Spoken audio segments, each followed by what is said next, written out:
Jumpa dengan Bung Yes kembali di Rise Soccer TV.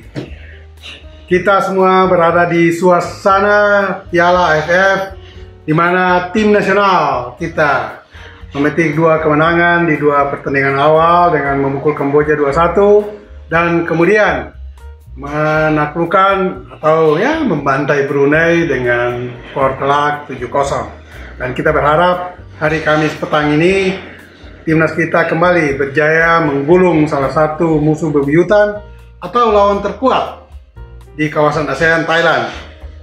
Karena kemenangan itu hampir pasti memastikan timnas kita melangkah ke semifinal. Itu tentang timnas dan Piala AFF. Tetapi untuk konten saya kali ini, saya akan berbicara tentang organisasi PSSI. Namun sebelumnya, saya mengingatkan semua sahabat, rekan, agar jangan lupa like, comment, and subscribe konten ini guna menunjang berkembangnya channel ini. Nah, topik yang mau saya angkat pada kesempatan kali ini adalah tentang kasak-kusuk menjelang Kongres Pemilihan Ketua PSSI yang baru di Februari 2023 nanti. Beberapa hari terakhir ramai di sosial media menyebut ada gerakan terselubung atau manuver terselubung atau apapun lah itu namanya yang dilakukan oleh Sekjen PSSI YN dan juga salah satu oknum Esko dengan inisial YR. Kedua orang ini mengumpulkan sejumlah voters atau lebih tepatnya beberapa Esko dari wilayah Sumatera di Jakarta untuk semacam konsolidasi lah, mengumpulkan suara agar akan mendukung salah satu balon atau calon Esko nanti untuk pemilihan ketua PSSI. Saya kira langkah mereka ini wajar-wajar saja, apalagi untuk menuju sebuah kongres pemilihan. Karena kalau kita lihat untuk pilkada atau pilpres, wajar saja ada para kandidat yang memulai berkampanye, menarik suara dan mengumpulkan suara dari para calon pemilih, wajar-wajar saja. Jadi bagi saya gerakan 2 oknum ini tidak perlu terlalu dibesar-besarkan. Yang perlu disorot adalah kapasitas mereka saat ini. Apakah mereka pantas untuk melakukan gerakan tersebut? Yen adalah seorang sekjen yang dalam organisasi PSSI diposisikan sebagai profesional. Sementara YR adalah Esko yang biasanya lebih bekerja dalam mengambil keputusan strategi di PSSI. Nah, kedua oknum ini mengumpulkan sekitar 8 voters dari wilayah Sumatera. Ada yang menyebut mereka diundang untuk menonton pertandingan perdana Indonesia melawan Kamboja di Senayan. Nah, kebetulan karena mereka diundang, sekalian aja mereka bersilaturahim lah dengan sekjen atau dengan Esko. Namun alasan ini menurut saya tidaklah kuat. Mengapa? Pertanyaannya, mengapa sekjen dan oknum Esko ini hanya mengundang 8 atau 9 anggota Asprof dari wilayah Sumatera saja. Sementara PSSI itu mempunyai 34. Kalau ditambah lagi dengan 4 provinsi baru dan sudah ada anggota PSSI, berarti ada 38 Asprof. Mengapa tidak semua diundang? Mengapa hanya mereka mengundang 8? Inilah yang menjadi pertanyaan yang harus diperdebatkan. Kemudian, apakah dengan mengundang sejumlah Asprof dari wilayah Sumatera Utara ini, mereka berdua ini mengongkosi sendiri? Atau ada bohir di balik ini semua?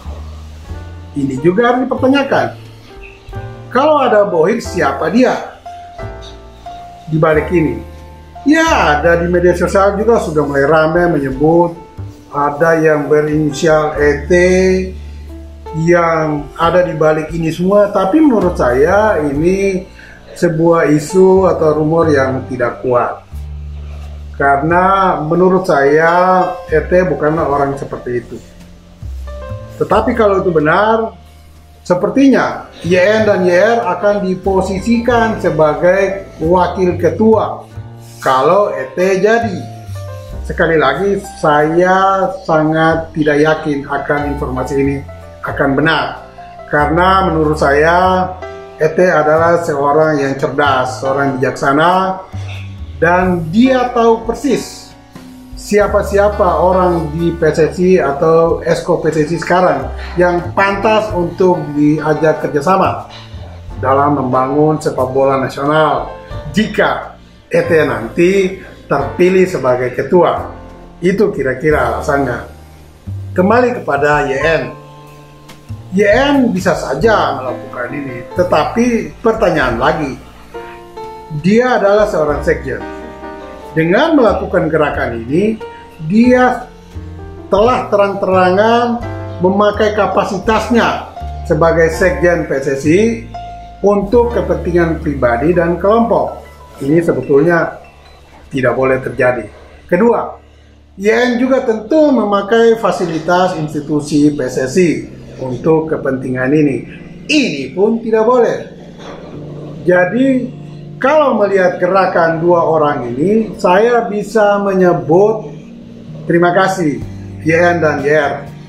Karena Anda berdua telah memvalidasi diri Anda sebagai apa. Ini jelas.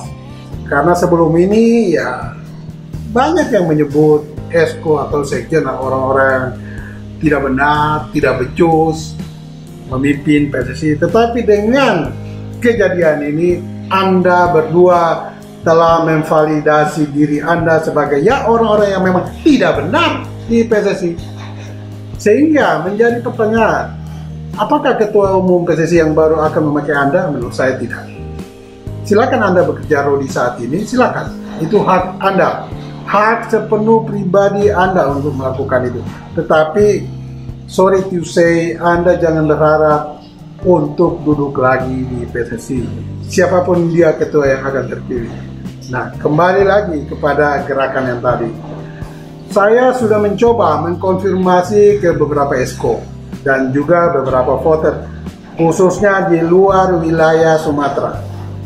Semuanya menyatakan, esko menyatakan mereka tahu ada gerakan itu. Sementara Asprof menyatakan mereka tahu, tetapi mereka tidak diundang oleh YN dan YR untuk duduk atau hadir di Jakarta menyaksikan pertandingan sekalian bersilaturahim dengan sekjen dan esko. Kita lihat, kalau gerakan ini benar-benar dibohirin atau dibiayai oleh seorang bohir, maka di sana ada beberapa nama yang sudah ramai muncul di sosial media.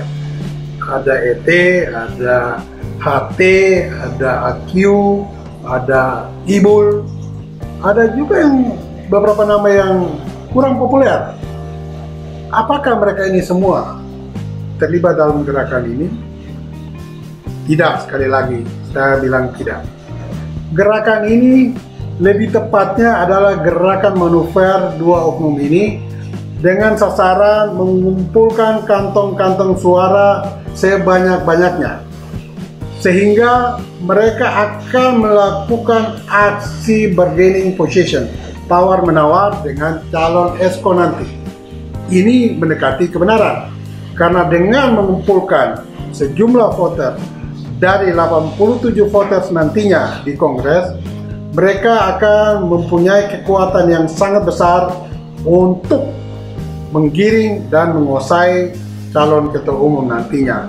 Dengan demikian, kalau sekarang mereka sudah melakukan gerakan itu, ini lebih tepat mereka mengumpulkan kantong suara sebanyak-banyaknya untuk ditawarkan kepada ketua umum PSSI nantinya.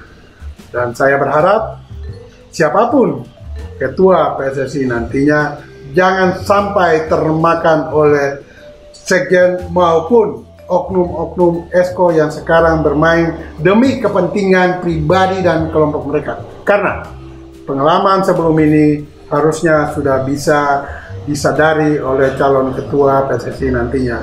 Contoh terakhir, Edi Rahmayadi ketika memulai langkahnya menuju PSSI 1 sangat dibangga-banggakan, sangat didukung penuh, hampir mayoritas seluruh voter saat itu.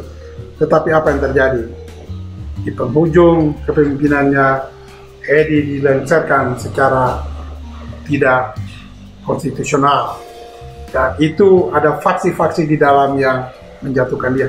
Dan mereka-mereka ini pula yang pada tahun 2019 mengusung dan mendukung penuh Muhammad Iryawan atau Ibul untuk duduk di kursi PSSI 1. Fakta sekarang, mereka juga yang kembali menusuk Ibul dari belakang. Dan saya berharap pengalaman ini akan menjadi pelajaran berharga bagi ketua PSSI baru nanti. Sehingga alangkah baiknya silakan Anda Esko berniat mengumpulkan suara, silakan. Tetapi sekali lagi, calon ketua umum harus berhati-hati dengan gerakan oknum-oknum tersebut. Dan jangan lupa ikuti terus berita aktual dari Rise Soccer TV. Dan ingat, bola itu bulat. Giring terus!